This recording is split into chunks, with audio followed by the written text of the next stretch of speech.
It's a new toy Edmond Public Schools says they're not playing around with. Bringing these to school is prohibited.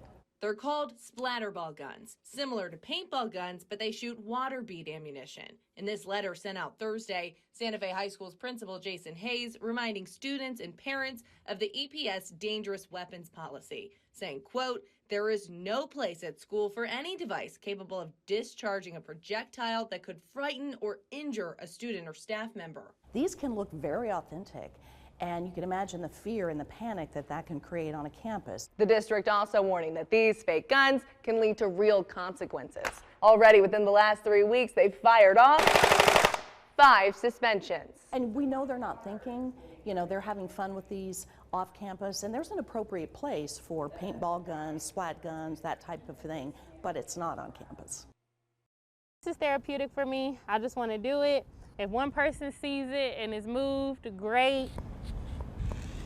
I work at the Oklahoma City VA hospital. I'm a nurse there. Everything that's going on, I just felt like this was a good time to say things, and I wanted to express myself in the only way that I know how, and that's through my art.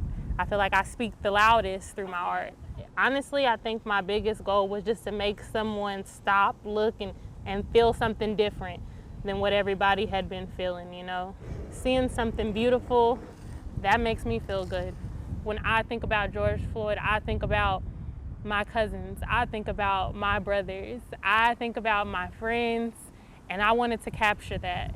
I think that's why I wanted to do the different variations of black. Black is not just one shade, it's many shades. And then I wanted to even capture that in his hoodie. I wanted all colors to come together.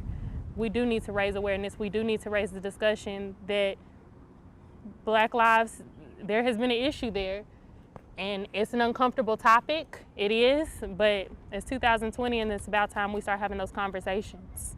I think that this was a huge pivotal point for America itself. But I think my whole goal with this was just to reach someone in a different way. We've had several rounds of heavy rainfall and thunderstorms moving across the area. Oklahomans are feeling the impact from severe storms Saturday night and early Tuesday morning. Water just came out of nowhere, just like 1 minute it's like a little puddle, then all of a sudden this water started rushing right here at this corner. It's like it was just flooded out. My whole car on the inside had water in it. In a 4-day span, Kind of this broad swath running through from northwest Oklahoma into central Oklahoma. meteorologist Phil Ware at the Norman National Weather Service says parts of the metro and southern Oklahoma saw 5 to 7 inches of rainfall. We've seen reports of cars stranded, people stranded in areas that, low water crossings blocking the roadways. Something the Sooner State usually sees in June. To kind of get this setup where we get thunderstorms that develop, way up in the high plains and then move into our area in the overnight hours, which is what we've been seeing. But Ware admits this still happening a month later is a surprise. What does make it a little unusual is that it's so late into the season, kind of more into the middle of the summer when we're normally starting to dry out. As the summer continues, Ware says there are ways Oklahomans can stay weather aware. Having ways to receive warnings, paying attention to, road closures, if there's flooding, and, just maybe being aware that because we've seen so much rainfall already, it's not going to take a lot to lead to future flooding.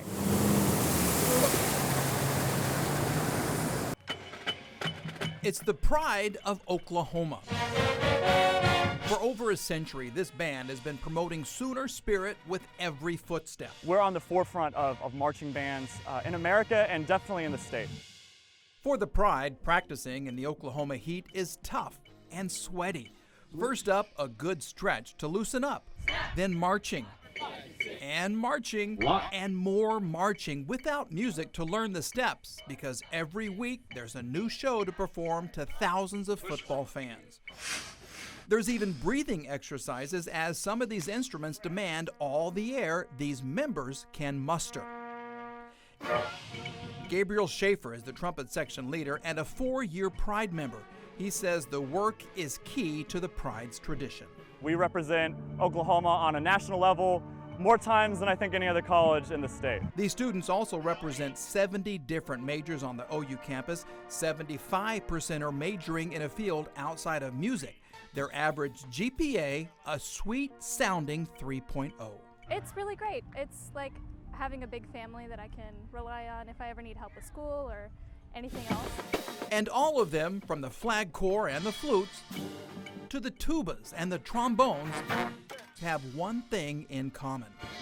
We love football more than anybody else in that stadium, and we are so excited to be out there and support our team. As drum major, it's Julie Seibert's job to take the Pride to the next level. I try to get out on the field as much as I can to really make sure that I'm inspiring the people around me, motivating people, and giving some feedback where I can. Because keeping people in their seats during halftime is more than a goal, it's a privilege the Pride takes with pride. The way we perform and hold ourselves, that should be worth staying for. And if we're not picking selections that encourage people to want to listen and stay for us, then we need to do something better.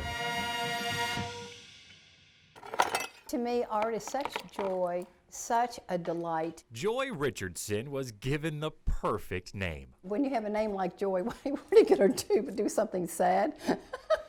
Her paintings are abstract. The colors she uses are bright and bold. I just love color, and it makes me happy. Does that look like anything to you? Richardson paints all year for this week, setting aside certain paintings she knows will catch someone's eye. Initially, she didn't make it into the festival, but she kept trying until she did get in 10 years ago. It was so exciting. Well, I tried for 3 years, and then when I finally got in, I was thrilled. Ooh, that's kooky. Her process is messy, which doesn't bother her one bit. She paints with acrylics. The fact that they dry quickly, because I'm a very, very impatient woman. If it takes too long, I don't know what's going on. I like to overpaint, or I'll look at something and go, ooh, that's really bad, and slap something else on it. And I love that acrylics let me do that. Some of her works have a Native American theme, which fascinates her. All of a sudden, out popped a person. She says there's no political message. What I loved is nobody could tell me it was wrong. It could be ugly, but it's not wrong. It's just what I felt. She just wants her art to make people feel good. Do you think you'll ever get bored painting? No. And what's so wonderful, it's not age sensitive. You can paint as long as you're able. And, you know, as long as there are colors, I can do that.